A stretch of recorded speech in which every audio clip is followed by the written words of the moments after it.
আমাদের আজকের গল্প রাজজোটক। কলমে সুপর্ণা ঝা। পেল্লাই সাইজের রাজভোগটাতে কামড় বসাতে বসাতে পাত্রের বাবা বললেন, সবই তো ঠিক আছে গাঙ্গুলি বাবু, শুধু একটা জায়গাতেই আটকাচ্ছে, মেয়ে গান জানে না। গাঙ্গুলি বাবু মানে মেয়ের বাবা। অম্লান গাঙ্গুলি মুখটা কাচুমাচু করে বললেন, না মানে আমাদের বিপাশা মা ছোটবেলায় ভালো গান গাইতো, তারপর উঁচু ক্লাসে উঠে পড়ার চাপে গানটা ছেড়ে দিতে বাধ্য হলো। পাত্রের বাবা অবিনাশ মুখার্জি বললেন, এটা কোনো যুক্তি হলো গাঙ্গুলি বাবু? আমার ছোট মেয়ে ফিলোসফিতে মাস্টার্স করেছে, আবার গানটাকে সমান তালে চালিয়ে গিয়ে বর্তমানে রেডিওতে গান গায়। তাকে তো একটাকে সবাই চেনে। আসলে আমাদের বাড়িটাকে তো পাড়ার লোকেরা কালচারাল ফ্যামিলি বলে, তাই বাড়ির একমাত্র বৌমা নাচ গান বা কবিতা কিছুই না জানলে কেমন লাগে বলুন তো? বিপাশার মা মানে পাত্রের মায়ের দিকে তাকিয়ে জিজ্ঞাসু চোখে কথাগুলি বললেন পাত্রের মা। বিপাশার মা আমতা আমতা করে বলেন, আসলে কি বলুন তো দিদি, ছোটবেলায় নাচ গান আঁকা সবই শিখত, তারপর মাধ্যমিকের সময় কিছুদিনের জন্য বন্ধ রাখা হলো। তারপর সায়েন্স নিয়ে পড়াশোনার কত চাপ বুঝতেই তো পারছেন, এই করে আর কিছুই শুরু করা হলো না। তবে আপনারা যদি চান দিদি, এই কমাসেও তালিম নিয়ে ঠিক আবার গানের জগতে ফিরে আসবে। আমি কথা দিচ্ছি, আমি সেদিকটা দেখব। পাশ থেকে পাত্রের বোন বলে, গানও তো সহজ নয় মাসিমা, যে কয়েক মাসেই তুলে নেবে। এই আমাকে দেখুন না, সারা জীবন ধরে রীতিমতো সাধনা করে চলেছি, তবু মাঝে মাঝে এখনো ভুল হয়। অনেক এ কথা সে কথার পর পাত্রপক্ষ উঠল, বলল ফোনেই সব যোগাযোগ হবে। সামনে শ্রাবণ, তারপরে ভাদ্র মাস, বিয়ের কোনো কথাই হবে না। তাই একেবারে পুজোর পরেই দিনক্ষণ পাকা করে শীতে বিয়ে হলে হতে পারে।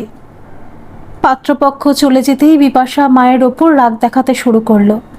কেন মা, আমি কি এতই ফেলনা যে জোর জবরদস্তি করে আমাকে ওই বাড়িতেই পাঠাতে হবে?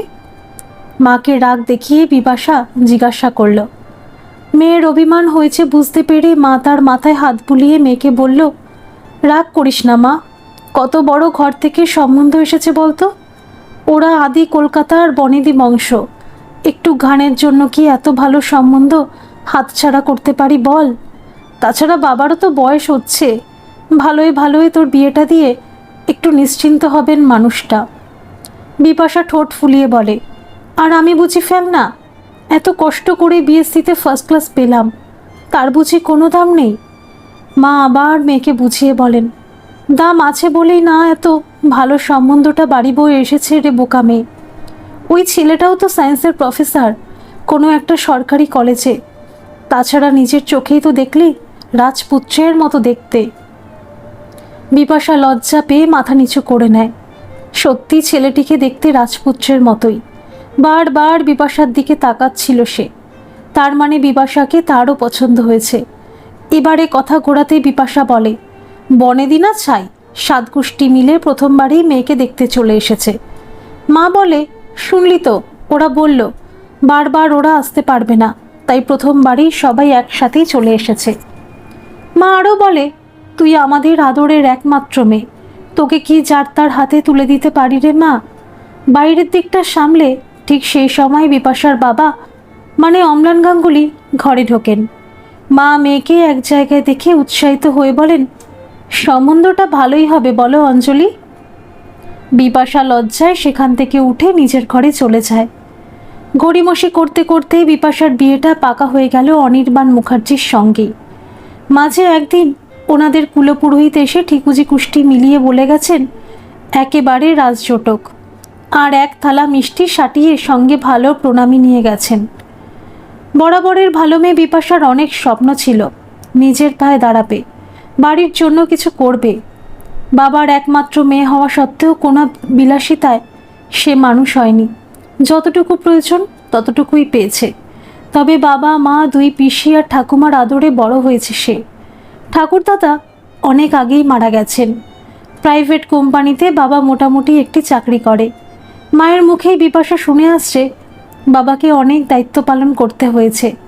দুই পিসির বিয়ে দিতে হয়েছে, বড় পিসির বিয়ে আগে দিয়ে তারপর বাবা বিয়ে করেছিল একটু বয়স করেই। তারপর বিপাশা যখন ছোট তখন ছোট পিপির বিয়ে হয়। অল্প অল্প মনে আছে বিপাশার। আবার যে বছর বিপাশার উচ্চ মাধ্যমিক সে বছরই ঠাকুমার ক্যান্সার ধরা পড়ল। অনেক চিকিৎসা করিও শেষ রক্ষা হলো না। ঠাকুমার বড় আদরের ছিল বিপাশা, তাই বাবা সব দিক দিয়েই সর্বশান্ত হয়ে গেছে। তারপর বিপাশা ভেবেছিল নিজের পায়ে দাঁড়িয়ে বাবার পাশে দাঁড়াবে, সে সুযোগ আর পেল কই। শিক্ষিত ভদ্র সুন্দরী বিপাশার জন্য ঘটক বাড়ি বয়ে অত ভালো সম্বন্ধ নিয়ে আসলে বাবা মা যেন হাতে চাঁদ পেলেন। এমএসসি করার স্বাদ অপূর্ণই থেকে গেল তার।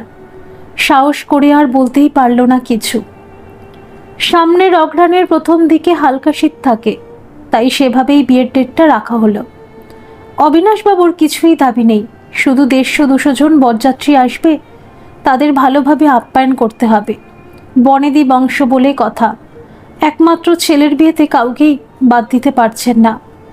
এদিকে অম্লানবাবুও এত ভালো সম্বন্ধ কোনোভাবেই হাতছাড়া করতে চান না, তাই এক কথাতেই সব মেনে নিলেন। কিন্তু অঞ্জলি তো জানে বরের অবস্থা, হাতে প্রায় কিছুই নেই।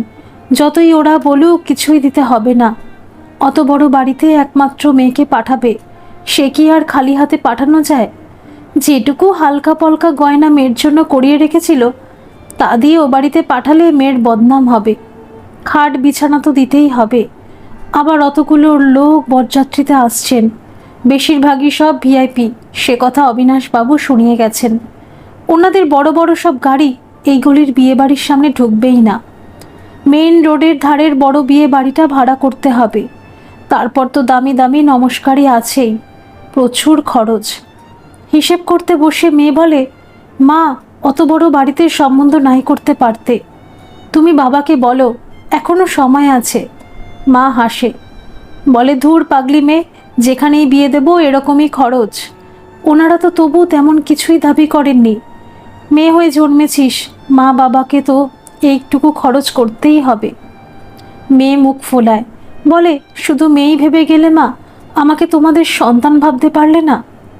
মা তাড়াতাড়ি মেয়েকে সামলান, বলেন তা কেন বলছিস মা? শ্বশুরবাড়িতে গিয়ে নিজের দায়িত্ব আর কর্তব্যগুলো সঠিকভাবে পালন করিস, নিজের শিক্ষা আর আদর্শকে নিয়ে থাকিস, তাহলেই আমাদের গর্ব হবে। সবাই বলবে অম্লান গাঙ্গুলির মেয়ে সঠিক শিক্ষায় শিক্ষিত হয়ে এসেছে। মেয়ে চুপ করে যায়। গানের স্যার এসেছেন বিপাশাকে গান শেখাতে। বেশ সুন্দরভাবে আমার গানটাকে ধরে নিয়েছে বিপাশা। স্যারও খুব ভালো, অল্প বয়সের ছেলে, খুব ধৈর্য তার। কিন্তু শুধু বিয়ের জন্য গান শিখবে শুনে সে বেশ অবাক হয়ে যায়। বিপাশার মা বলেই দিয়েছে শুধু ভালো ভালো কিছু গান তুলে দিতে। স্বরগমের জ্ঞান তো আগেই ছিল বিপাশার, এখন শুধু সুন্দর সুন্দর গান তোলা। পুজোর আর বেশি দেরি নেই, এই 2-3 মাস শিখেই বন্ধ করে দেবে, তারপর নিজেই বাড়িতে রেওয়াজ করবে। গানের স্যারের নাম মেঘ মল্লার। আজ সকাল থেকেই আকাশের মুখটা ভার, তাই আজ একটা বর্ষার গান তোলাচ্ছে। মা নিজ থেকে মেয়ে আর স্যারের যুগলবন্দি গান শুনে আপ্লুত। এত সুন্দর মেয়ের গানের গলা, শুধু সময়ের অভাবেই সব বন্ধ করে দিতে হয়েছিল। যাক, শ্বশুরবাড়ির নাম করেই না হয় গানটা আবার ফিরে এসেছে মেয়ের জীবনে, ওখানে গিয়েই না হয় গাইবে। গান তো একটা উপলব্ধি, মন ভালো থাকলেও গাওয়া যায়, আবার মনটা ভালো না থাকলেও গাওয়া যেতে পারে। মোট কথা গান হলো এ জীবনের চলার পথের সঙ্গী। মা নিজের মনেই গুনগুন করে মেয়ের গাওয়া গানের কলিগুলো। নিজের মেয়ের জন্য গর্বে বুকটা ভরে ওঠে। কত গুণের মেয়ে তার, দেখতে যেমন সুন্দরী তেমন নম্র ভদ্র, আর পড়াশোনাতেও খুব ভালো। সত্যি মেয়েটাকে এত তাড়াতাড়ি বিয়ে না দিলেই হতো, মনে মনে ভাবেন অঞ্জলি দেবী। ওদিকে গানের সুরে সুর মেলাতে গিয়ে কখন যেন দুটি মন এক সুরে বেঁধে গেছে বিপাশা বা মল্লার কেউ বুঝতে পারেনি। মল্লারের ভাষা ভাষা চোখে চোখ রেখে গান গাইতে গিয়ে বিপত্তি। আসলে ঘি আর আগুন পাশাপাশি থাকলে যা হয়। সারা জীবন বাবা মায়ের স্নেহের পরিবৃত্তে থাকা বিপাশা গার্লস স্কুল আর উইমেন্স কলেজেই পড়াশোনা করেছে। এই প্রথম বন্ধুর মতো কাউকে এতটা পাশে পেয়েছে, তাও আবার একজন ছেলে বন্ধু। আর এদিকে বিপাশার মতো সুন্দরী নম্র ভদ্র মেয়ে এর আগে কোনোদিন দেখেনি মল্লার, তাই নিজের অজান্তেই তাকে ভালোবেসে ফেলেছে। দেখতে দেখতে 3টে মাস পার হয়ে যায়। সামনের মাস থেকে আর গান শিখবে না শুনে মনে মনে ভীষণ কষ্ট পায় মল্লার। অথচ ও জানে যে বিপাশা অন্যের বাগদত্তা, কিন্তু হৃদয়ের সঙ্গে কে কবে আপোষ করতে পেরেছে? একই অবস্থা বিপাশার মনেরও। মেয়ের সঙ্গে বন্ধুর মতোই মেশে অঞ্জলি, তাই সহজেই ধরতে পেরেছে যে মেয়ের কিছু একটা হয়েছে। নয়তো 2 মাস পরেই যার বিয়ে, সে এত মনমরা হয়ে থাকবে কেন? মেয়েকে কাছে ডেকে জিজ্ঞাসা করে অঞ্জলি। মেয়ে হেসে উড়িয়ে দেয়, বলে, কই কিছু হয়নি তো মা। মায়ের মন কিছুটা আন্দাজ করতেই পারে, তবে কিছু বিষয় আছে না ঘাটালেই মঙ্গল। এত ভালো সম্বন্ধ হাতে থাকতে দুদিনের ভালো লাগা অনিশ্চিত ভবিষ্যতের দিকে মেয়েকে কখনোই সে যেতে দিতে পারে না। মেঘমল্লার সেন, গানের শিক্ষকতা করে বেড়ায়, পয়সাই বা রোজগার ওর। তাই সব দিক বিবেচনা করে অঞ্জলি সব বুঝেও না বোঝার ভান করে থাকে। পুজোর বাজারের সঙ্গে অল্প অল্প করে বিয়ের বাজারটাও সেরে রাখতে হচ্ছে। আজ 2 ননদ আসার কথা। আগামীকাল রবিবার, সবাই একসঙ্গে বেরিয়ে শাড়ির বাজারটা করে নেবে। বেনারসিটা ছোট ননদ পছন্দ করবে বলেছে। ওপরের ঘরে গান গাইতে বসে বিপাশার মন নেই তার মনের ঘরে। সে এখন অন্য জগতে। গত শনিবারে মল্লার শেষ দিন গান শিখিয়ে যাবার সময় একটা নতুন ডায়েরিতে নিজের হাতেই কিছু ভালো ভালো গান স্বরলিপি সহ লিখে বিপাশাকে উপহার দিয়ে গেছে, যার প্রথম পাতায় লেখা, মনে রেখো। আনমনে বিপাশা সেই লেখাটার ওপর হাত বুলাচ্ছে। যাবার সময় মল্লার বিপাশাকে বলেছিল, চললাম, ভালো থেকো তোমার নতুন জীবনে। বিপাশা বলেছিল, বিয়েতে আসবেন না? মল্লার খুব কঠিনভাবে বলেছিল, না। বিপাশার সাহস হয়নি আর কিছু জিজ্ঞাসা করার। নিচ থেকে 2 পিসিমণি হই হই করতে করতে বিপাশার ঘরে আসলো। ছোট পিপি বলে, কই আমাদের বিয়ের কোণে? এখন থেকেই লজ্জায় রাঙা হয়ে ঘরে লুকিয়ে আছে বুঝি? ছোট পিপির মেয়ে বিপাশার চেয়ে অনেকটাই ছোট, এবারে মাধ্যমিক পাশ করলো, তবু 2 ভাইয়ের বড় নেওটা সে। বন্ধুর মতোই মেশে। এসেই একেবারে বিপাশার ঘাড়ে পড়ল। আর বড় পিসির একটাই ছেলে, সে বড় হয়ে গেছে, তাই মায়ের সঙ্গে এখন আর আসতে চায় না। অন্য মনস্ক বিপাশা তাড়াতাড়ি বাস্তবের মাটিতে ফিরে আসে। রাতে পিসিরা থাকবে, মায়ের অনেক কাজ। পিসিদেরকে ওপরের ঘরে বসতে বলেই বিপাশা মাকে সাহায্য করতে নিচে গেল। মা সবাইয়ের জন্য চা বানিয়েই ফেলেছিল। বিপাশা বলল, তুমি ওপরে পিসিদের কাছে যাও মা, আমি সব সাজিয়ে ওপরের ঘরে নিয়ে আসছি। অঞ্জলি ঘরে ঢুকতে গিয়েও থমকে দাঁড়ালো। পরিষ্কার শুনছে 2 ননদ মিলে আলোচনা করছে। দেখলি কেমন দাদা নিজের মেয়ের জন্য কত বড় ঘরের সম্বন্ধ ফেলেছে। বড় ননদ বলছে, আমাদের বেলায় কিছুই নাই, বাবা তো কিছুই রেখে যায়নি বলে যেমন তেমন একটা সরকারি ক্লার্ক ধরে গুছিয়ে দিল। আমরা কি দেখতে খারাপ ছিলাম বল? ছোট ননদ বলে, অমন করে বলছিস কেন দি? এখন তুই কি খারাপ আছিস জামাইবাবুর সঙ্গে? তা নয়, তবে আরও একটু ভালো বিয়ে তো দিতেই পারতো দাদা। বড় ননদ বলল, তোরও তো কত ভালো বিয়ে হতে পারতো। নেহাত তোর বরটা ভালো, তাই না হলে ওই হাবাতে শ্বশুর বাড়ি দেখে কেউ নিজের ছোট বোনকে বিয়ে দেয়? বলতো বোন। ছোট ননদ বলে, সবই মেয়েদের কপাল রে দিদি। নিচ থেকে কখন চায়ের ট্রে হাতে বিপাশা মায়ের পাশে এসে দাঁড়িয়েছে। মা মেয়ের মুখের দিকে নিশ্চুপে তাকিয়ে থাকে। পরিবেশটাকে সহজ করার জন্য বিপাশা বাইরে থেকেই চিৎকার করে ওঠে, এসে গেছি এসে গেছি, চায় গরম চায় গরম। মা ও মেয়ের পিছু পিছু ঘরে ঢোকে। আত্মীয়রা হলো এক অদ্ভুত প্রজাতির জীব। যদি নিজেদের মধ্যে কারোর মেয়ে বিয়ে হতে দেরি হয়, তাহলে তাদেরই মাথা ব্যথা বেশি। বাবা মায়ের থেকেও বেশি চিন্তায় থাকে নোনারা। আবার যদি বেশি ভালো বিয়ে হয়, তাহলেও তারা চিন্তায় পড়ে যায়।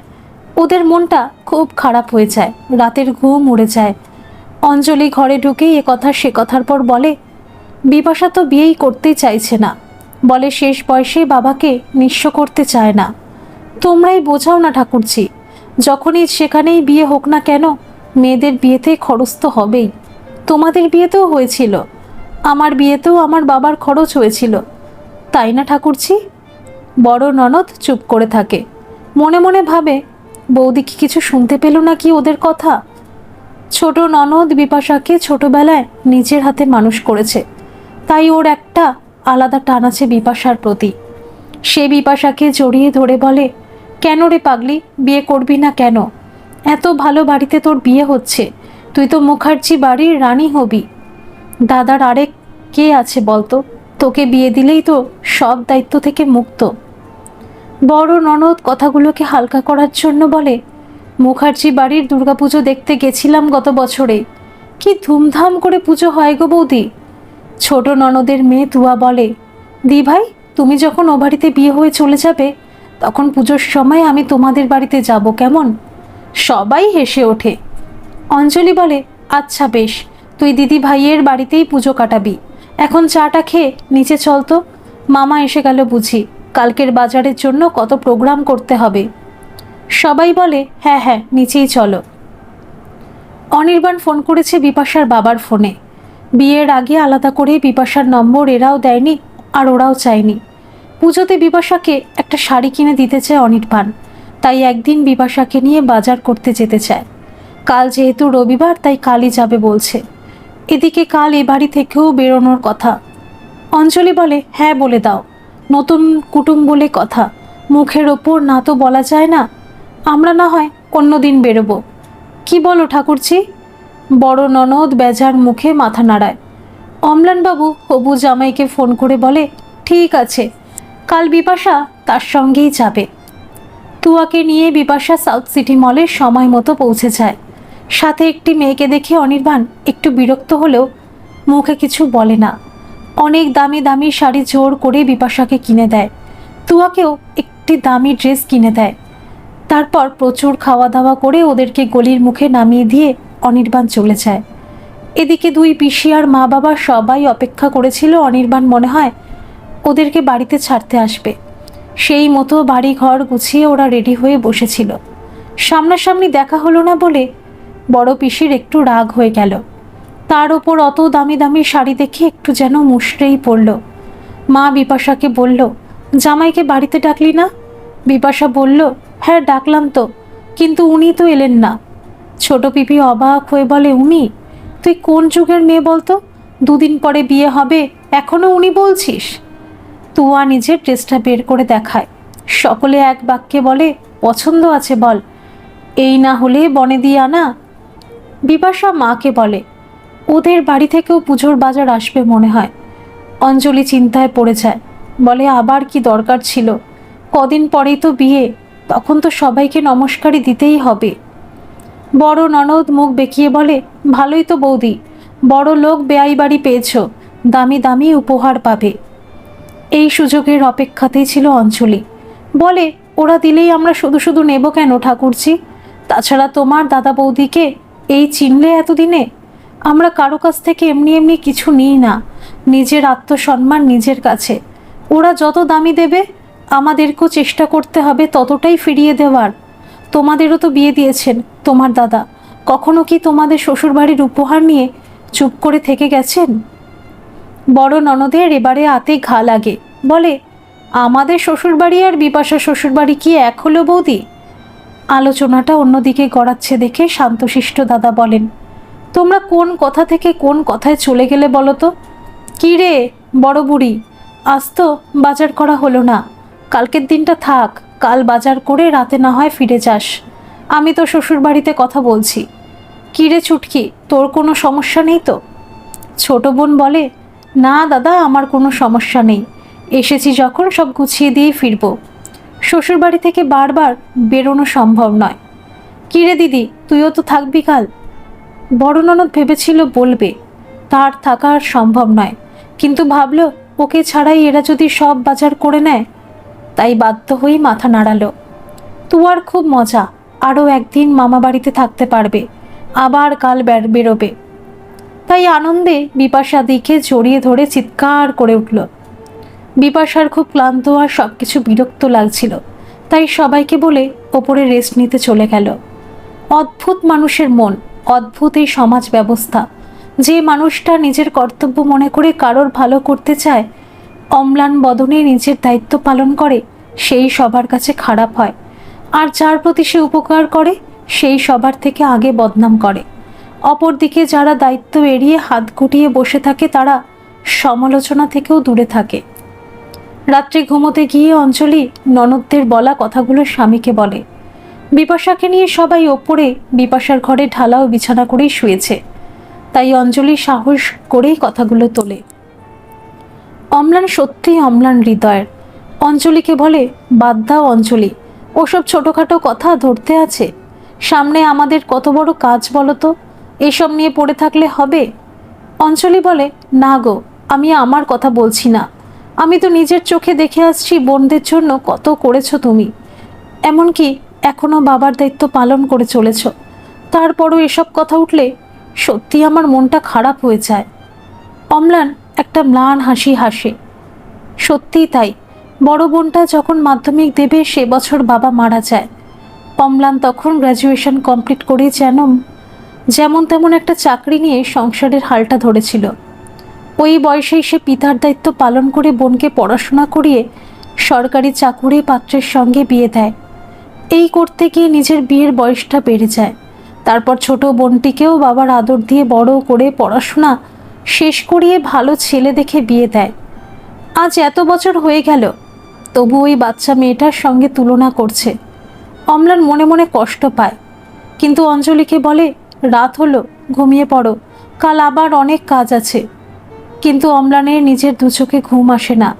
কিভাবে সব জোগাড় করছে শুধুমাত্র সেই জানে। এমনকি বোনদের বিয়ের সময় থেকেই জোগাড় করেই যেতে হয়েছে তাকে বারবার।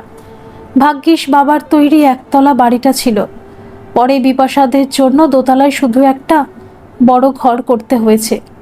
সারা জীবন সংগ্রাম করেও সংসারে একটু সুনাম না পেলে মনটা তো খারাপ করেই। বড় বোনের বর কুন্তলটাও একটু লোভী, সব কিছুতেই তার নাকুচু। যেমন বোন তার তেমন বরটি জুটেছে, একেবারেই যেন মাস্তুতো ভাই।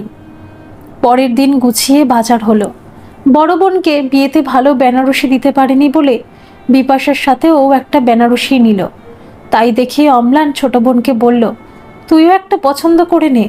অঞ্জলিকেও দিতে চেয়েছিল, কিন্তু অঞ্জলি কিছুতেই নিল না। দেখতে দেখতে পুজো শেষ হয়ে বিয়ের শুভ দিনটা চলেই এলো। বরযাত্রী বেশি হবে বলে নিজের তরফে একটু কেটেছেটেই নেমন্তন্ন করতে হলো অম্লানকে।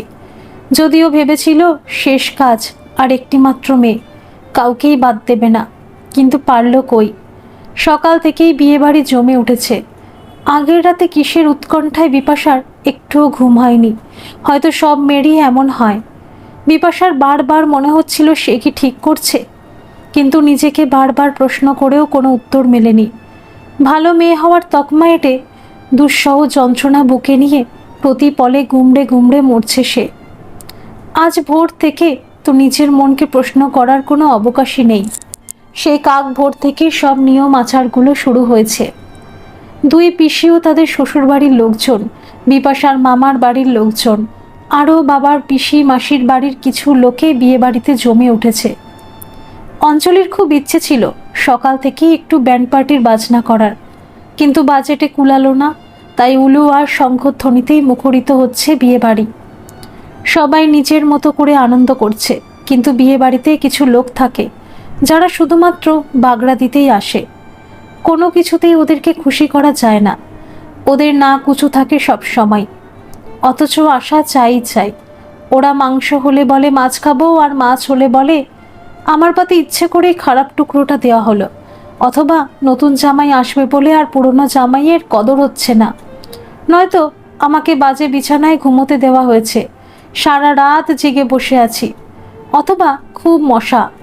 আবার কখনো অজুহাতে রাতে ভাত খেয়ে সকাল থেকে পটি বন্ধ। মোট কথা একটা না একটা অজুহাতে সবাইকে ব্যতিব্যস্ত রাখাই এদের জাত স্বভাব। বড় বোনের বর কুন্তল হলো সেই রকমই জাতের লোক। সারাদিন এত ঝক্কির মধ্যে অম্লানবাবু আর অঞ্জলি দেবী কুন্তলার বোনকে সাধ্যেই ব্যস্ত। ছোট বোনাই আবার ভালো, তবে কুন্তল তাকেও চেপে রেখেছে। ইচ্ছে থাকলেও সহজ হতে পারছে না সে। সময় অবশ্য কারোর তোয়াক্কা করে না। দেখতে দেখতে দিনের আলো ফুরিয়ে এলো। এবারে বিয়ে বাড়িতে সানায়ের সুর বেজে উঠল। সকলে চলল রিসেপশন হলে। এত সুন্দর ব্যবস্থা দেখে সকলেই মুগ্ধ। কুন্তল তো বউকে আড়ালে বলেই বসলো, দেখলে তোমার দাদার কত টাকা আছে, সামনে শুধু খালি কাঁদে। আমি বলি না সব সময়, তোমাদের দুই বোনকে ফাঁকি দিয়েছে তোমাদের সাধের দাদা ভাই। বড় ননদ মুখ ফুলিয়ে দাঁড়িয়েছিল। ছোট বোন এসে টেনে নিয়ে গেল। বাধ্য হই ও সকলের সঙ্গে আনন্দে মেতে উঠল। বিপাশাকে পুরো পরী লাগছে। এমনিতেই ও সুন্দরী, লম্বা ফর্সা সাজানো মুখের গঠন, তার উপরে ভালো পার্লার থেকে সুন্দর করে সাজিয়ে গেছে। বাবার সব কাজের ফাঁকে বারবার নিজের আদরের মেয়ের দিকে চোখ চলে যাচ্ছে। বাবা ভাবে এত খরচ, এত খাটুনি সব সার্থক হবে মেয়েটা একটু সুখী হলে। মা আর চোখে মেয়েকে দেখে মেয়ের মুখটা মনে হয় শুকিয়ে গেছে। মনে মনে প্রমাদ কোণে, আচ্ছা ও খুশি তো? তারপর ঈশ্বরকে বলে, তুমি দেখো ঠাকুর, মেয়েটা আমার বড্ড ভালো। বান্ধবী আর আত্মীয়তে পরিবেষ্টিত বিপাশার চোখ নিজের অজান্তেই একটি মুখকে খুঁজে চলেছে। তারপর প্রিয় বান্ধবীর কথায় সম্বিত ফেরে, নিজের মনেই লজ্জা পায়। ছি ছি, একটু পরেই আমার বর আসবে, এখনো কি আর অন্য কারোর জন্য অপেক্ষা করা সাজে? তারপর বিয়ে বাড়ির ভিড় জমে ওঠে। সেই হই চই এ নিজেকে ভাসিয়ে দেয় বিপাশা। তারপর শুভ লগ্নে বিয়ে হয়ে গেল বিপাশার অনির্বাণের। উপস্থিত অতিথিরা সকলে এক বাক্যে মেনে নিলেন একেবারেই রাজঝোটক, যেন দুজনে দুজনের জন্যই সৃষ্টি হয়েছে। এত সহজে অবশ্য বিয়ের রাতটা পার হয়নি। কথাতেই বলে, লাভ কথা না হলে বিয়ে সম্পন্ন হয় না। আর মেয়ে পক্ষ যতই আয়োজন করুক না কেন, খুদ বের করার লোকের অভাব হয় না বিয়ে বাড়িতে। বিশাল হাইফাই ঘরে সম্বন্ধ করলে যা হয় তাই হলো। বিলেত ফেরত কুটুম্বদের বিপাশাদের বাড়ির ব্যবস্থাপনা না পছন্দ। তারা তো নাক সিটকাতেই ব্যস্ত। অনির্বাণের লন্ডনে থাকা পিসিতেও অবিনাশকে বলেই বসল, কেমন ঘরে সম্বন্ধ করলে দাদা? একেবারে লোয়ার ক্লাস, কোনো দিক দিয়ে এদের সঙ্গে আমাদের পরিবারের খাপ খায় না। সম্বন্ধ সবসময় সমান ক্লাসে করা উচিত। একমাত্র ছেলের এমন ঘরেই বিয়ে দিলে? কেউ আবার এসব স্পাইসি লো ক্লাসের খাওয়া দাওয়া মুখেই তুললেন না। এসব দেখে লজ্জিত হয়ে অবিনাশবাবু ও বিপাশার বাবাকে শোনাতে ছাড়লেন না। বললেন, আমাদের তো কিছুই দাবি ছিল না, তারপরও এত বাজে ব্যবস্থা। অম্লানবাবু বুঝতে পারেন না কোথায় ভুল হলো তার। মিনমিন করে হাত জোড় করে বললেন, আমি তো আমার যথাসাধ্য চেষ্টা করেছি বেয়াই মশাই, তারপরও অজান্তে কিছু ভুল হয়ে থাকলে ক্ষমা চেয়ে নিচ্ছি। আর এই পক্ষ এভাবে নিজের ভুল স্বীকার করে নিলে আর কিছুই বলার থাকে না। বাধ্য হয়ে অবিনাশবাবু চুপ করে যান। মনে মনে ভাবেন, মধ্যবিত্তের আয়ত্তে যেমন খানাপিনার আয়োজন থাকে, সেসবই তো আয়োজন করেছেন। ভোজের পাতে লো ফ্যাট নন অয়েলি খাবারের কথা এরা হয়তো জানেনই না। তারই ভুল হয়েছে, আগেই সব বুঝিয়ে দেওয়া উচিত ছিল। সবাই জানতো বিপাশার বড় ঘরে বিয়ে হচ্ছে, কিন্তু তাই বলে এত বড় ঘর? বরযাত্রীদের ঠাটভাট দেখেই সবার চোখ কপালে উঠেছে। যথাসময়ে সবাইকে কাঁদিয়ে মেয়ে বিদায় হয়ে গেল। বড় পিসি বলল, থাক, অত কেঁদে শরীর খারাপ করতে হবে না। অত বড় লোক শ্বশুরবাড়িতে যাচ্ছিস, আনন্দ করে যা। কথাগুলো সবার খারাপ লাগে, কিন্তু কেউ আর কিছু বলে না।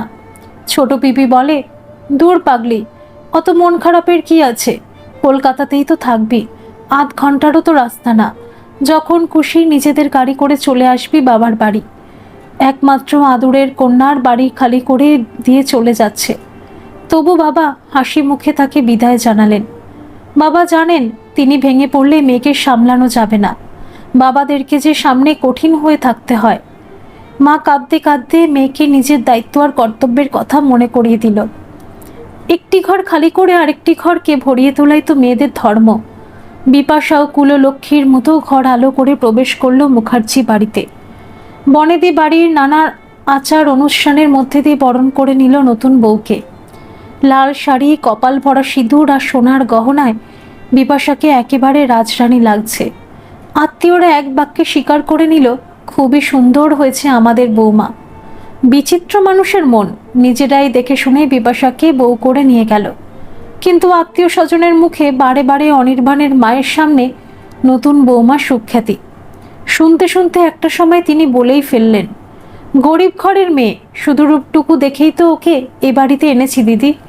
বিপাশার সামনে এই কথাগুলো বলাতে ওর খুব খারাপ লাগে, কিন্তু মায়ের শেখানো শিক্ষাতে তখনকার মতো কিছু বলে না, চুপ করে থাকে। আগামীকাল বৌভাত, বিশাল তার তোড়জোড় চলছে আজ থেকেই। আজ কাল রাত্রি তাই নিজের ঘরে সে বিশ্রাম নিচ্ছে। বিপাশা সত্যিই অবাক হয়ে যায়, এত বড় লোকও হয়? হাতের কাছেই কাজের লোক সবসময়, রাজপ্রাসাদের মতো বাড়ি। তবু বিপাশা নিজের বাড়ির জন্যই মন খারাপ করছে, নিজের বিছানাটাকে মিস করছে ভীষণ। মা ফোন করলে বিপাশা মাকে বলে, আমার ভালো লাগছে না মা, ও বাড়ির জন্য মন খারাপ করছে। মা ভাবেন কি জানি কি হলো, মেয়েকে কেউ কিছু বলল? আবার চিন্তিত গলায় প্রশ্ন করেন, কি হয়েছে রে মা, কেউ কি কিছু বলেছে? বিপাশা বুঝতে পারে তার ভুল হয়ে গেছে, তাকে ছেড়ে মা বাবাও তো ভালো নেই, এখন যে কোনো কথাতেই ওনারা চিন্তায় পড়ে যাবেন। তাই সহজ হবার জন্য বলে, জানো তো মা, এরা না সত্যিই বিশাল বড় লোক। বিয়ের আগে শুধু বিপাশার বাবাই ও বাড়িতে গিয়েছিলেন, আর আমার জন্য একজন আলাদা কাজের মাসি দিয়ে দিয়েছেন, বেল বাজালেই এসে হাজির। তবু তোমাদের জন্য মন খারাপ করছে, এটা কেমন যেন লোকের বাড়ি মনে হচ্ছে।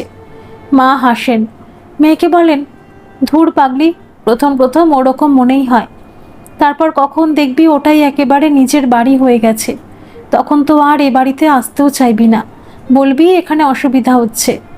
মেয়ে কপট অভিমান করে বলে, কি যে বলো না মা, ওটা কি আর আমার বাড়ি নয়? নিজের বাড়ি যেমনই হোক, কারো কি খারাপ লাগে? মা হাসেন, মেয়েকে বলেন, এটাই জগতের নিয়ম রে মা, ওটাই যে এখন থেকে তোর নিজের বাড়ি, ওখানে সবাইকে নিয়ে মানিয়ে গুছিয়ে থাকতে হবে, আর আমি জানি তুই সেটা খুব ভালোভাবেই পারবি। এখন রাখি কেমন, বাবাকে খেতে দেব, রাত হয়ে গেল। মেয়ে বলে, বাবাকে দাও না মা, একটু কথা বলি, আর কালকে তুমিও আসবে তো বৌভাতে? না রে মা, আমি যাব না, আর কাল তো বাবার সাথে দেখা হবেই, তখন বাপ বেটি অনেক কথা বলে নিস। এখন রাত হলো, ও বাড়িতে সবাই ভাববে বাপের বাড়িতে কি এত কথা বলছে নতুন বৌমা। এবারে ফোনটা রেখে বাইরে যা। এখন রাখছি বলে ফোনটা কেটে দেয় অঞ্জলি। আসলে যখন থেকে মেয়ে ফোন করেছে, অম্লানবাবু অঞ্জলির পাশে বসে কেঁদেই চলেছেন। তাই বিপাশা বাবার সঙ্গে কথা বলতে চাইলেও অঞ্জলি অম্লানকে ফোনটা দিতে পারল না। অঞ্জলিরও চোখে জল। ফোনটা রাখতে রাখতে বলে, কি শুরু করলে বলো তো? শুনলে তো মেয়ে ভালো আছে, আর কেঁদো না, শরীর খারাপ করবে। চলো এবারে খেতে এসো। নগরের সবচেয়ে বড় বাগান বাড়িতে রিসেপশন পার্টির আয়োজন হয়েছে। কলকাতার নামি দামি মানুষেরা আমন্ত্রিত সেখানে। বিপাশার বাপের বাড়ি থেকেও কয়েকজন কনেযাত্রী এসেছিল। এত আয়োজন দেখে তাদের চক্ষু চড়ক গাছ। বিপাশা যেন তাদের ধরাছোঁয়ারই বাইরে। ভিড় সরিয়ে বাবা এক ঝলক মেয়ের সঙ্গে দেখা করে আসলো। আর ওর বন্ধু বান্ধবীরা দুই পিসি সারা রাস্তা আলোচনা করতে করতে ফিরল যে এই প্রথম তারা এত বড় বিয়েবাড়ির অনুষ্ঠানে যেতে পেল, তাও বিপাশার জন্যই। বাবার গর্বে বুকটা ভরে উঠলেও বারবার মনে হতে লাগলো, মেয়েটা মনে হয় সত্যি হাতছাড়া হয়ে গেল, যাকে দূর থেকে দেখেই শান্তি মেলে, কিন্তু সে যেন নাগালের বাইরে। সহজভাবে আর হয়তো তার সাথে মিশতেই পারবে না। গাড়িতে সকলেই ভোজের মেনুর আলোচনায় ব্যস্ত। কত রকমের পদ ছিল, তার মধ্যে কত বিদেশি পদ। রাতে অনির্বাণ বিপাশাকে বলল, তোমাদের তো আত্মীয় স্বজনই নেই, এত কম লোক আসলো যে? বিপাশা লজ্জায় বলতে পারে না, আত্মীয়র অভাব নেই, কিন্তু বাবা যে সবাইকে বলতেই পারেননি। বিয়েতে না বললে শুধুমাত্র কনে যাত্রীতে বলা যায় নাকি? কিন্তু বিপাশা কিছুই বলে না, বুক ফাটে তবু মুখ ফোটে না মতো চুপ করে থাকে। অনির্বাণের সঙ্গে প্রথম দেখা হওয়ার দিনই বিপাশা বলেছিল ও এমএসসিটা করতে চায়। সেদিন অনির্বাণও রাজি হয়েছিল। আজকের বিশেষ রাতে অনির্বাণের আদরে ভেসে যেতে যেতেও বিপাশা সেই কথা মনে করাতে ভোলে না। বৌভাতের পর্ব মিটতেই কিছু আত্মীয় চলে গেছে, আবার কিছু নিকট আত্মীয় রয়ে গেছে। দু একদিন বাদে যাবেন তারা। সন্ধ্যায় সবাই মিলে আড্ডা গল্পে মশগুল। দুই ননদ নন্দাই, তিন পিসি শাশুড়ি, কাকা শ্বশুর কাকি শাশুড়ি, আর তাদের মধ্যমণি বাড়ির নতুন সদস্যা নতুন বউও বসে আছে তাদের সঙ্গে। অনির্বাণ বিপাশাকে কানে কানে বলে, এরকম আড্ডা দেখেছো কোনোদিন তোমাদের বাড়িতে? অবশ্য তোমাদের তো লোকই নেই। বিপাশার খারাপ লাগে, ও কিছু বলতে চায়, তার আগেই লন্ডনের পিসি অনির্বাণের ছোট বোন মানে বিপাশার ছোট ননদকে বলে, নে একটা গান শোনাতো নীলা, খুব তো নাকি রেডিওতে গান গাইছিস। সকলেই একসঙ্গে বলে উঠল, হ্যাঁ হ্যাঁ, একটা গান না হলে কি আর আড্ডা জমে? নীলা একটা আধুনিক গান গাইল। সকলে খুব প্রশংসা করল। সকলেই এবারে বিপাশাকে ধরল একটা গান শোনাবার জন্য। লজ্জায় প্রথমে মৃদু আপত্তি করল বিপাশা। ও শাশুড়িমা বললেন, ছেড়ে দাও, ও গান জানে না। বাধ্য হয়ে বিপাশা গান গাইতে রাজি হলো। চোখ বন্ধ করে মল্লারের সাথে গাওয়া সেই বর্ষার গানটা গাইল সে। সকলেই হতভাগ। লন্ডনের পিসি তো বলেই বসলেন, এ কি বৌদি, গান না জেনেই তো তোমার বৌমা নীলার থেকেও ভালো গান গাইল গো। আর যায় কোথায়, নীলা তো লজ্জায় অপমানে মাটিতে মিশে গিয়ে অকারণেই বৌদির ওপর রাগ দেখাতে লাগলো। শাশুড়িমা বলেন, আমি তো জোর করে ওর মাকে বলে গান শেখার ব্যবস্থা করেছি, নয়তো যেদিন দেখতে গেলাম সেদিন তো গাইতেই পারল না। পিসি চোখ বড় করে বলে, বলো কি গো বৌদি, এই কমাসেই এত উন্নতি? নীলা, দেখ না তোর বৌদিকে রেডিওতে একটা ব্যবস্থা করে দিতে পারিস কিনা। নীলা ভেতর ভেতর জ্বলে উঠলেও মুখে একটা ফ্যাকাশে হাসি হাসে। সংসারটা হলো পৃথিবীর সবচেয়ে বড় যুদ্ধক্ষেত্র। এখানে প্রতিনিয়তই লড়াই চলে। এই লড়াইয়ের প্রতিদ্বন্দ্বী হচ্ছে পুরনো ভার্সেস নতুন। বিনা যুদ্ধে নাহি দেব সুচাগ্র মেদিনী, এই প্রবাদ বাক্যের মতোই সংসারে অত সহজে কেউ কাউকে জায়গা দখল করতে দেয় না। এখানে নিজের পাকাপোক্ত সুন্দর একটা স্থান পেতে হলে নতুন মহারথীকে চালাক হতে হয়। তার শুধু সুন্দর রূপ থাকলেই হয় না, চায় তার অসীম ধৈর্য আর দায়িত্ব কর্তব্যের হাতিয়ার। বিপাশার মা সারা জীবন মেয়েকে এই শিক্ষাই দিয়ে এসেছেন, আর বিপাশাও নিজের চোখেও মাকে এই হাতিয়ারগুলি প্রয়োগ করতে দেখে আসছে ছোট থেকেই। আজ তার সঠিক প্রয়োগ করে বিপাশা এক মুহূর্তেই সব কিছু সহজ করে দেয়। তার মিষ্টি হাসি দিয়ে বলে ওঠে, ও ছর্দি ভাই, আমি তো তোমার গানের ফ্যান গো, তোমার থেকে অনুপ্রেরণা নিয়েই তো আমি কোনো রকমে একটা গান গেয়ে দিলাম। আমি আর গানের কি বুঝি বলো তো, তুমি বরং সময় পেলে আমার ভুলগুলো একটু ধরে দিও কেমন। ছর্দি ভাই মানে বিপাশার ছোট ননদ এক কথাতেই গলে জল। বলে, হ্যাঁ, শুধু শুনতে ভালো লাগলেই গান হলো না, সুর লয় তাল ছন্দ সব কিছুকে মেনটেন করে গাওয়াটাই বড় ব্যাপার। তুমি অল্প গান জানো তো বৌদি ভাই, তাই ব্যাপারটা বুঝতে পেরেছ। এখানে একটা কথা বলা হয়নি, বিপাশার ছোট ননদ অনির্বাণের চাইতে 2 বছরের ছোট, কিন্তু বিপাশার চেয়ে যেহেতু বড়, আবার ওর একটা 6 বছরের ছেলেও আছে, তাই বিপাশা ওকে ছর্দি ভাই ডাকে, আর ননদও ওকে বৌদি ভাই ডাকে। যারা গানের কিছুই বোঝে না, নীলা বলে, তারা শুধু গানের বাইরেটাই শোনে। বিপাশার শাশুড়ি তখনকার মতো বৌমার ওপর খুব সন্তুষ্ট হন। মনে মনে ভাবেন, যাক, নিজের ভুলটা তো স্বীকার করলো, নয়তো ছুটকি সারাক্ষণ মুখ গোমড়া করেই রাখত। মা হয়ে যেটা তার মোটেই ভালো লাগতো না। এভাবেই আনন্দে খুশি মজাতে কটা দিন কেটে গেল। বড় ননদ পুনেতে থাকে, ওখানেই ওর বর ভালো চাকরি করে। ওরও একটা 8 বছরের ছেলে আছে, যার সঙ্গে বিপাশা একেবারে বন্ধুর মতো মিশে গেছে। তাই পুনেতে যাবার দিন মিমিকে শর্ত করিয়েই গেল যেন তাড়াতাড়ি মামুকে নিয়ে ওদের বাড়ি যায়। ছোট ননদের কলকাতাতেই বিয়ে হয়েছে, ওরাও বনেদি পরিবার, তাই ছোট ননদের একটু অহংকার বেশি। আবার নিজেও রেডিওর নাম করা একটি চ্যানেলে নিয়মিত গান করে, তাই নিজের চারপাশে একটা আভিজাত্যের দেয়াল তুলে রাখতে চায়। তাই তো পদে পদে বিপাশাকে শোনাতে ছাড়ে না যে ও গরিব বাড়ির মেয়ে, দয়া করে ওকে এ বাড়িতে আনা হয়েছে। মাঝে মাঝে বিপাশার বাবা মায়ের ওপর খুব অভিমান হয়, কি দরকার ছিল এত বড়লোক বাড়িতে বিয়ে দেওয়ার। অষ্টমঙ্গলায় গিয়েও শুধু নিয়ম পালন করেই অনির্বাণ বউকে সাথে করে নিয়ে ফিরে এলো। রাতে কিছুতেও নিজেও থাকলো না আর বউকেও থাকতে দিল না। বিপাশা ভেবেছিল মায়ের সঙ্গে কত গল্প করবে, কত কথা জমেছিল তার পেটে, কিন্তু কিছুই হলো না। শুধু দামি দামি উপহার দিয়ে কর্তব্য করে চলে যেতে হলো তাদেরকে। আসার সময় ছলো ছলো চোখে বরের বড় গাড়িতে উঠতে গিয়ে মাকে ফিসফিস করে বলল, বনেদি বাড়িতে বিয়ে দিয়েছ, আর কিছু আশা করো না মা, অত বড় বাড়ির কত দায়িত্ব সেগুলো পালন করতে চললাম। মায়ের চোখটা জলে ভরে উঠল, শুধু অস্ফুটে বলল, চললাম বলতে নেই রে মা। আর কিছুই বলতে পারলেন না। পাড়ার লোকেরাও জমা হয়ে বিপাশার বরের BMW গাড়ি দেখল, আর নিজেদের মধ্যে বিপাশার ভাগ্য নিয়ে আলোচনা করতে করতে বাড়ি ফিরে গেল। জীবন চলতে লাগলো আপন ছন্দে। বিপাশা এখন মুখার্জি বাড়ির বৌমা হয়ে নিজের দায়িত্ব আর কর্তব্য বুঝে নিচ্ছে অল্প অল্প করে। এর মাঝে বিয়ের ছুটির মধ্যেই কয়েকদিনের জন্য কাশ্মীর থেকে হানিমুন সেরে এসেছে ওরা। অনির্বাণের বিদেশে যাওয়ার ইচ্ছে ছিল, কিন্তু নানা কারণে এবারে যাওয়া হলো না।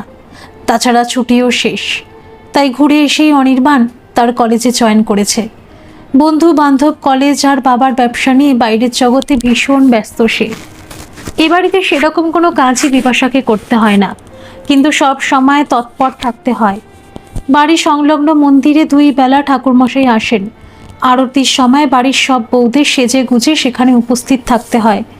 তারপর বনেদি বাড়ির নানা নিয়মকানুন তো আছেই। সেই নিয়মের বেড়াজালে শাশুড়ি মা বিপাশাকে একটু একটু করে বাঁধতে চাইছেন। সব কিছুতেই আমাদের বাড়ির এই রীতি, আমাদের এটাই বনেদি আনা, এসব শুনতে শুনতে এখনই বিপাশা বিরক্ত। এখনও তো সারাটা জীবন পড়েই আছে। অথবা এমনও তো হতে পারে নিজের অজান্তেই কখন এই নিয়মের জাতাকলে জড়িয়ে তারপরে প্রজন্মকেও এভাবেই বাঁধতে চাইবে ও নিজেও। এই পরম্পরা তো প্রজন্মের পর প্রজন্ম ধরে চলে আসছে। বনেদি আনা টিকিয়ে রাখার এ এক ভালো পদ্ধতি। সবে 3 মাস হলো বিপাশার বিয়ে হয়েছে, এখনও ক্লান্ত। মাঝে মাঝে মনে হচ্ছে সংসার নামক নদীতেও ধীরে ধীরে তলিয়ে যাচ্ছে যেন। ঘর কুটোকে আশ্রয় করেও বাঁচতে চাইছে। ঠিক তখনই ওর ঘুমটা ভেঙে যায়। দেখে পাশে দিব্যি নিশ্চিন্তে অনির্বাণ ঘুমোচ্ছে। ওর দিকে তাকিয়ে বিপাশা ভাবে, কেমন ও কথা দিয়েছিল এমএসসিটা পড়তে দেবে, এখন একবারও সে কথা মুখে উচ্চারণ করে না। চালাক বিপাশা বুঝতে পারে অনির্বাণও চায় না ও আবার পড়াশোনা করুক। একবার এ বাড়িতে ঢুকলেই বেরোবার আর রাস্তা নেই। এ বনেদি বাড়ি যেন চক্রব্যূহ। একজন শিক্ষক হয়ে যা নিজে থেকে এগিয়ে এসে বিপাশাকে পড়ার ব্যবস্থা করে দেওয়া উচিত ছিল, তাকে মুখ ফুটে বলার পরও কেমন যেন উদাসীন আছে। মা বললেন, উদাসীনতার আরেক নাম অবহেলা। আচ্ছা, অনির্বাণ কি তাকেও অবহেলা করছে? কিন্তু নিজের মনকে বারবার প্রশ্ন করেও কোনো উত্তর পায় না বিপাশা। শ্বশুরমশাইকে বলার সাহস হয়নি, তাই শাশুড়ি মাকে বলেছিল তার ইচ্ছের কথা। উনি শুনে বলেছিলেন, কি হবে আর পড়াশোনা করে, চাকরি তো আর করতে যাবে না। তাছাড়া এ বাড়ির বউ কলেজে পড়তে যাচ্ছে, এটা কেমন দেখাবে। এই অকাঠ্য যুক্তি শুনে বিপাশা মুখে আর কিছু বলে না। খুব অভিমান হয় বিপাশার। না, আর মুখ ফুটে কিচ্ছু চাইবে না এদের কাছে। একটু পড়তেই তো চেয়েছিল। গতকাল ওর বান্ধবী অঙ্কিতা ফোন করেছিল, বলল ও পুরনো কলেজেই ভর্তি হবে, ফর্ম ফিল আপ করেছে। ওরও অন্য একটা কারণে গত বছর ভর্তি হওয়া হয়নি। কথা হয়েছিল দুজনে একসঙ্গেই ভর্তি হবে। সেই ভোর থেকে বিপাশা জেগে আছে। আজ একদম মনটা ভালো লাগছে না তার। মল্লার বলেছিল মন ভালো না লাগলে গান গাইতে। এখনও ঠাকুর মশাইয়ের আসতে দেরি আছে। বিপাশা স্নান সেরে সুন্দর একটা শাড়ি পরে চুলটা খুলে দিয়ে হারমোনিয়ামটা বের করে। অনেকদিন পর ওর আজ গান গাইতে বসলো। মা সামনে থাকলে বলতো, তোকে তো মা সরস্বতীর মতো লাগছে রে মা। বিপাশা নিজের মনেই হাসে। সবে গলা ছেড়ে রেওয়াজটা শুরু করেছে, কোথা থেকে শাশুড়ি মা ছুটে এসে বললেন, সাত সকালে কি শুরু করলে বলো তো? তোমার শ্বশুরমশাই খোকা সকলেই তো এখনো ঘুমোচ্ছে, ওদেরকেও সারাদিন বাইরে কাজ করতে হয়, এখন কি গান গাওয়ার সময়? যেতে যেতেও গজ গজ করতে করতে গেলেন। বাড়ির বউ সাত সকালে সব কাজকর্ম ছেড়ে দিয়ে গলা সাধ্যে বসেছে। কালে কালে কত কি যে দেখতে হবে। বিপাশার কানে সবটাই গেল। লজ্জায় লাল হয়ে গেল সে। রাগ করে হারমোনিয়াম বন্ধ করে তুলে রাখল। একদিন এই গান গাইতে পারেনি বলে এনারা বিয়ে দিতে চাননি, আর আজ কতদিন পর একটু নিয়ে বসলো, তাই এইভাবে অপমান। অনির্বাণকে বলতে গেলে, বিপাশা, তোমার বোন বাড়িতে গান চর্চা করতো না, তাহলে মা এমন অবাক হয়ে গেলেন কেন? অনির্বাণ বলল, ওসব তোমাদের মেয়েদের ব্যাপার, আমাকে জড়াবে না। এবাড়ির ছেলেরা মেয়েদের ব্যাপারে কথা বলে না, আর মা হয়তো কিছু ঠিক ভেবেই কথাগুলো বলেছেন। বিপাশা আর কিছু বলতে পারে না, চুপ করে যায়। সে বোঝে এই বটকি বাড়ির দেওয়ালে তার কথা, তার ইচ্ছেগুলো চাপা পড়ে যাচ্ছে। হয়তো চাপা দেওয়ার জন্যই দুর্বল প্রতিপক্ষের প্রয়োজন ছিল এদের, তাই এরা দেখে শুনে তাকেই নিয়ে এসেছে এ বাড়ির বউ করে। সংসারের গল্প কি তখনও ফুরায়? প্রতিনিয়ত ঘটে চলে মান অভিমানের খেলা। তারপর অভিমান জমতে জমতে কখন যেন সব অভ্যেস হয়ে যায়, কিংবা সময় সব ভুলিয়ে দেয়। আবার সংসার চলতে থাকে আপন গতিতে। সেই গতিতে চলতে চলতে বিপাশাও এখনও একটি ছেলের মা। এখন ও খুব ব্যস্ত। তার সব অপূর্ণ স্বপ্ন, মান অভিমান কোথায় যেন হারিয়ে গেছে। একটু একটু করে দায়িত্ব বেড়েছে, শাশুড়ি মায়ের বয়স হয়েছে, আগের চেয়ে তার দাপট অনেকটাই কমে গেছে। ননদিনারাও নিজের নিজের সংসারে ব্যস্ত, ওরাও বাপের বাড়িতে নাক গলাতে খুব কমই আসে। শাশুড়ি মায়ের কাজগুলি কখন যেন নিজের আয়ত্তে চলে এসেছে। বাবা মায়ের বয়স হয়েছে, ওদেরও খোঁজ খবর রাখতে হয় সবসময়, তবে আভিজাত্যের সূক্ষ্ম প্রাচীরে এপার হতে আগের মতো আর সহজভাবে আঁকড়ে ধরতে পারেনি সে তার নিজের বাবা মাকে। আগের সেই বিপাশা কোথায় যেন হারিয়ে গেছে। তবে এ বাড়ি ও বাড়ির দায়িত্ব সামলাতে সামলাতে কখন যেন একেবারে পাক্কা গিন্নি হয়ে গেছে সে। এভাবেই দেখতে দেখতে একদিন সেও শাশুড়িমা হয়ে যাবে। হয়তো নতুন বৌমাকে হাতে ধরে নিজের নিয়মগুলি শেখাতে যাবে ও। কখনো মনোমালিন্য হবে, আবার ধীরে ধীরে হয়তো সেও সব কিছু শিখে নেবে বিপাশার মতোই। তবু কি মনের অজান্তে বিপাশার মনের কোণে সারাটি জীবন একটি চাপা অভিমান লুকিয়েই নেই, যা কখনো মিটবার নয়? যখন তার বরকে পাশে প্রয়োজন ছিল সে সময় কখনোই তাকে পাশে পায়নি সে। তাই তো অনির্বাণ শুধুমাত্র স্বামী হয়েই থেকেছে, বন্ধু হতে পারেনি কখনো। আভিজাত্যের অহংকারে নিজের বিয়ে করা বউয়ের সঙ্গেও দূরত্ব রেখেই চলেছে সারাটি জীবন। তাই জীবনের ছোট ছোট খুশি থেকে বঞ্চিত হয়েছে বিপাশা। ছোট থেকেই বাবা মাকে দেখে বড় হওয়া বিপাশা উপলব্ধি করে এসেছিল, জীবনের প্রতি পদে ভালো মন্দে বন্ধুর মতো দুজন দুজনের পাশে থাকতে হয়, তাহলেই দীর্ঘ জীবনের এই পথ চলাটা খুব সহজ হয়ে যায়। কিন্তু অনির্বাণকে মনের মতো করে পাশে পায়নি সে, তবুও মানিয়ে নিয়েছে। আগে ভালো মেয়ে ছিল, এখন ভালো বৌমার তকমা পেয়েছে। তবু মাঝে মাঝে বর্ষার আকাশ দেখলে কি একটা চেনা সুর বুকের মাঝে মোচড় দেয় না? কিন্তু বিপাশা তাকে কখনোই গান হয়ে বেরিয়ে আসতে দেয়নি। মা বলেন মানিয়ে নেওয়াই মেয়েদের ধর্ম, সেই ধর্ম থেকে এক চুলো সে সরেনি কখনো। অনির্বাণও অবশ্য সব কর্তব্যই পালন করেছে, কিন্তু সবটাই আভিজাত্যের একটা শক্ত খোলসের আড়াল থেকে। বাইরের জগতের থেকে বিপাশাকে সবসময় দূরে রেখেছে, ঠিক যেভাবে তার বাবা মানে বিপাশা শ্বশুরমশাই তার শাশুড়ি মায়ের সঙ্গে করেছেন। সারা জীবন শ্বশুরমশাইকে বলতে শুনেছেন, এসব আমাদের ব্যাপার, তোমরা অন্দরমহলে থাকো, ওসব তোমরা বুঝবে না। তাই তো শেষ বয়সে এসে শাশুড়ি মায়েরও মনের ক্ষোভ অভিমান সব ধরা দিয়েছে বিপাশার কাছে। বিপাশা এখন অবসর পেলেই মাঝে মাঝে নিজের মনকে প্রশ্ন করে, আচ্ছা রাজজোটক কাকে বলে? ধন্যবাদ সকল বন্ধুরা। এই গল্পটি যদি আপনাদের ভালো লেগে থাকে তাহলে অবশ্যই লাইক করে দেবেন, আর এই চ্যানেলে নতুন হয়ে থাকলে চ্যানেলটিকে সাবস্ক্রাইব করে আমার পাশে থাকবেন, আর পাশে থাকা বেল আইকনটিকে প্রেস করে দেবেন যাতে সমস্ত গল্পের নোটিফিকেশনগুলি সবার প্রথমে আপনাদের কাছে পৌঁছে যায়।